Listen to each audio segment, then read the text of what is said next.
Se você quer ser melhor que 99% das pessoas do planeta, você precisa fazer o que 99% das pessoas não fazem. Essa frase parece clichê, de fundo de caminhão, ou da sua avó que posta no Instagram, sua tia que posta no Instagram aquelas fotos com borboletinha dando bom dia e imagens da Clarice Lispector com algumas frases de efeito que muitas vezes nem são dela, mas é uma frase que faz sentido do ponto de vista estatístico. Ao contrário do que você pensa, ser melhor que 99% das pessoas do mundo não é difícil, mas é você que complica. Muitas pessoas vendem para você soluções para isso extremamente complexas e elaboradas, quando na verdade ser melhor que 99% das pessoas no mundo requer apenas alguns passos. Nesse vídeo aqui eu vou mostrar para você o que você precisa fazer para ser melhor que 99% das pessoas do mundo, tudo com base em neurociência e psicologia comportamental, e uma vez você engajando nesse processo, muito provavelmente a sua evolução vai acontecer desde que você perceba essa evolução para conseguir se manter motivado pelo processo e não necessariamente pelo resultado. Muitas pessoas entram na academia tentando um shape específico e acabam desmotivando porque depois de 2 dias apenas estão sentindo dores e não estão com o braço daquele atleta que eles tanto admiram. Muitas pessoas começam uma dieta achando que depois de 5 ou 6 dias vão conseguir chegar naquele shape que eles tanto desejam. Muitas pessoas começam a estudar e numa intensidade tão grande que depois de um tempo não conseguem sustentar aquele comportamento, e essas pessoas têm algo em comum. Elas sempre estão buscando o resultado, buscando o resultado, buscando o resultado. O resultado ele é importante, mas você precisa deslocar a sua atenção para o processo. É o processo, uma vez engajado e gerador de motivação, que vai permitir com que você tenha o seu desempenho perpetuado na linha do tempo. Nesse vídeo aqui eu vou dar para você alguns insights e alguns passos que, se você colocar em prática, eu tenho razoável grau de certeza que vai te ajudar. Passo número 1. Parece ser interessante que você saiba manejar o seu estresse. Estresse é um dos principais fatores de risco para doenças psiquiátricas, e aquela pessoa que chega mais longe não é necessariamente a pessoa mais inteligente, mas sim a pessoa com melhor controle emocional. Então, se você quer ser melhor que 99% das pessoas do mundo, você precisa ter um controle emocional em dia, e para isso é necessário prestar atenção nos seus estados emocionais, é necessário consumir conteúdo que objetivem trazer inteligência emocional para você, e principalmente é importante que você entenda o que estressa você no dia a dia. E o que estressa você no dia a dia precisa ser retirado da sua vida dentro do possível, para que a longo prazo não se instale um estresse crônico e você fique refém disso. Passo número 2. Para a alteração dos hábitos, parece ser mais interessante você... Isso tudo baseado em neurociências, tá? Passo número 2. Para a alteração dos hábitos, parece ser interessante que você mude o seu ambiente e não necessariamente tenha só força de vontade, tá?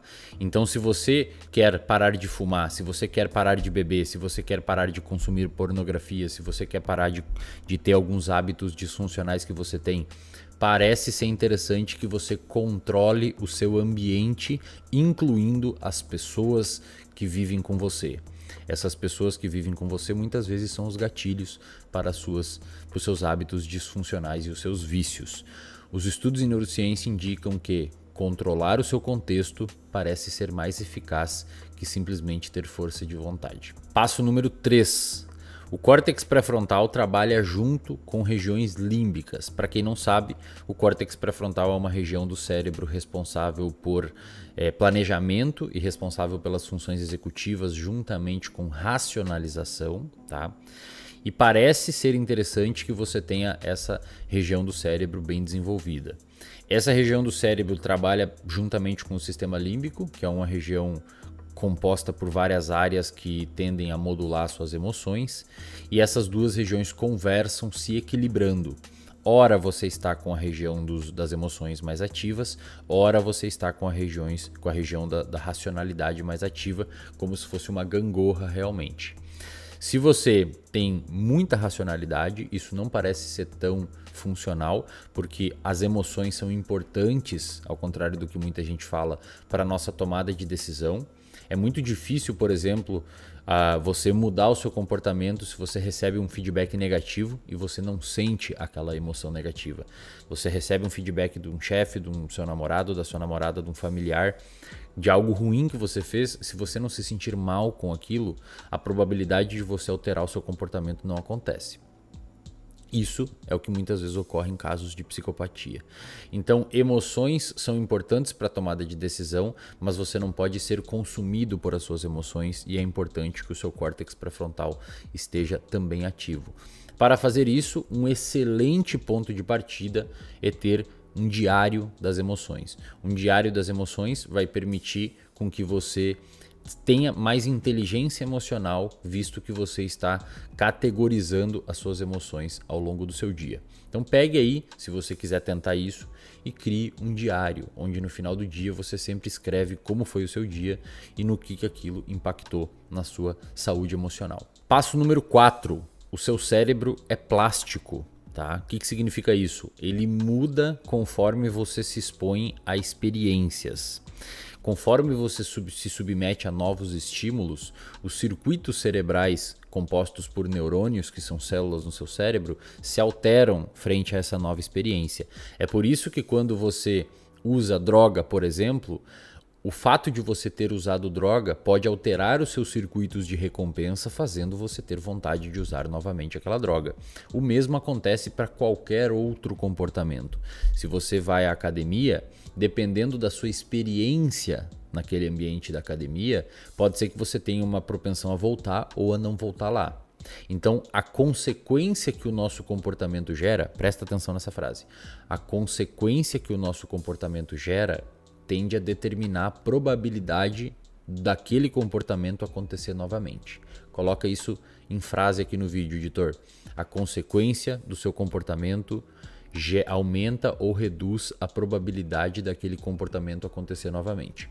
Exemplo, você colocou o dedo na tomada e tomou um choque. Você não vai colocar o dedo na tomada de novo. Né? Você saiu com uma pessoa e essa pessoa te machucou um monte ou alguma coisa assim, a probabilidade de você não sair de novo é enorme, caso você não tenha, claro, os benefícios que aquela pessoa trouxe para você em outro momento.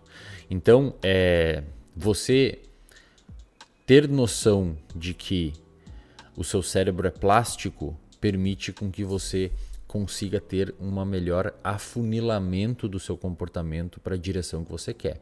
Então, é interessante que, frente a uma nova experiência, aquela experiência seja prazerosa para você, reforçadora para que você continue perpetuando aquele comportamento. Passo número 5.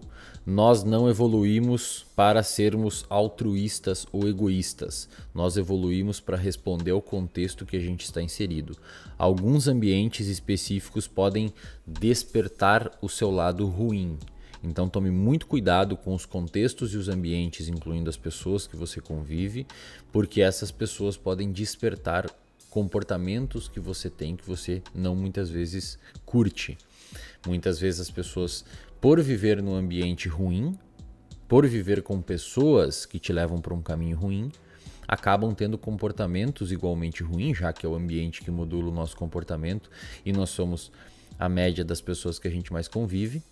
Aí a pessoa começa a se achar ruim, ela começa a se autoavaliar como uma pessoa ruim, ela começa a se autocriticar como uma pessoa ruim, quando na verdade a pessoa apenas está no ambiente errado. Então cuide do seu ambiente e, dentro do possível, viva em ambientes mais adaptativos, incluindo pessoas. Passo número 6. A sua produtividade reduzirá drasticamente se você não dormir bem. Se você não dormir bem, muito provavelmente você ficará menos produtivo, mais impulsivo e mais propenso a ter comportamentos que você não gosta. Tá? As razões disso são inúmeras, mas a principal delas é que o seu cérebro fica sujo, quimicamente falando, quando você não dorme bem. O que é um sono bom? Basicamente de 7 a 9 horas. Para um adulto e um jovem adulto. Para crianças muda um pouquinho, mas para um adulto e jovem adulto, basicamente de 7 a 9 horas, tendo uma boa qualidade, isto é, sem acordar demais durante a noite. Para isso você precisa fazer uma boa higiene do sono, que eu ensino em outros vídeos aqui no canal, lá no meu Instagram que está aqui na tela, e no reservatório de dopamina, que é um plano de assinatura que eu tenho, que o link está aqui embaixo, no primeiro comentário ou na descrição do vídeo. Então, cuide do seu sono, priorize o seu sono, porque ao contrário do que muitas pessoas falam na internet, dormir não é perder tempo. Dormir é investir na qualidade do funcionamento do seu cérebro. É como se você permitisse o motor esfriar um pouco e no outro dia funcionar novamente. Se você não dorme, você acaba tendo uma incapacidade de alcançar o potencial máximo desse motor que a gente chama de cérebro. Passo número 7. Exercício físico não faz bem só para o corpo. Ele também faz bem para o cérebro, que é parte do corpo.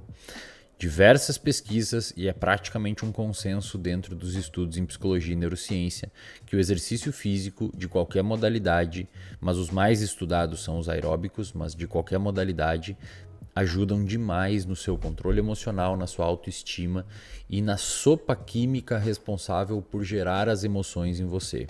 Então, se você não tem uma prática regular de atividade física, sugiro fortemente que você priorize isso nas próximas semanas, anos e meses. Passo número 8. Dinheiro é importante. Quem diz que dinheiro não é importante está viajando na maionese. No entanto, até um determinado período, tá? Até uma determinada quantidade. O número para quando o dinheiro para de dar prazer para as pessoas, ele ainda é confuso na literatura, a gente não tem uma clareza muito grande nos estudos, mas o que a gente sabe hoje é que o fenômeno que mais prediz, presta atenção aqui em mim agora, presta atenção em mim, o fenômeno que mais prediz felicidade na vida de uma pessoa, isto é, um comportamento que você tem hoje que mais garante que você será feliz no futuro, é ter bons relacionamentos. Não são vários relacionamentos, são bons relacionamentos. Ter bons relacionamentos prediz felicidade na idade avançada, na velhice e na idade adulta. Diversos estudos de longitudinais que acompanharam pessoas durante a vida viram que aquelas pessoas que tiveram bons relacionamentos de qualidade, uma boa rede de apoio, tiveram mais chance de ser feliz quando mais velhos. Então, se você não tem bons relacionamentos, dê atenção para esse ponto. Passo número 9 e último. É interessante que durante o dia você seja mais dopaminérgico, você seja mais motivado, você tenha mais sangue nos olhos, você queira correr mais atrás, mas também é importante à noite você aproveitar e curtir as coisas que você conquistou. Esse dia e noite, obviamente, é uma metáfora, pode ser durante a semana e final de semana ou períodos da vida, mas o que eu quero dizer com esse raciocínio é que é muito interessante e muito importante para a sua saúde mental que você tenha picos motivacionais para correr atrás daquilo que você deseja, mas que você também tenha gratidão genuína pelo que você já alcançou. Então, se você busca aquelas laranjas que estão no outro lado do rio, é importante que você tenha fome por buscar essas laranjas, que é motivação, basicamente. Mas quando você consegue as laranjas, é importante que você se sinta agradecido genuinamente por ter alcançado as laranjas.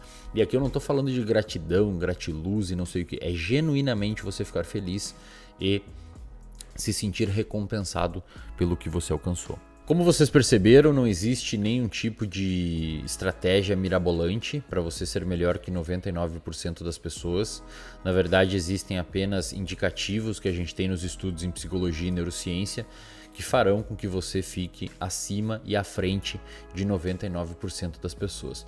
Perceba que em momento algum eu falei que você vai conseguir mais dinheiro, em momento algum eu falei que você vai conseguir ser mais forte, em momento algum eu falei que você vai ter uma casa melhor, em momento algum eu falei que você vai comprar uma Ferrari.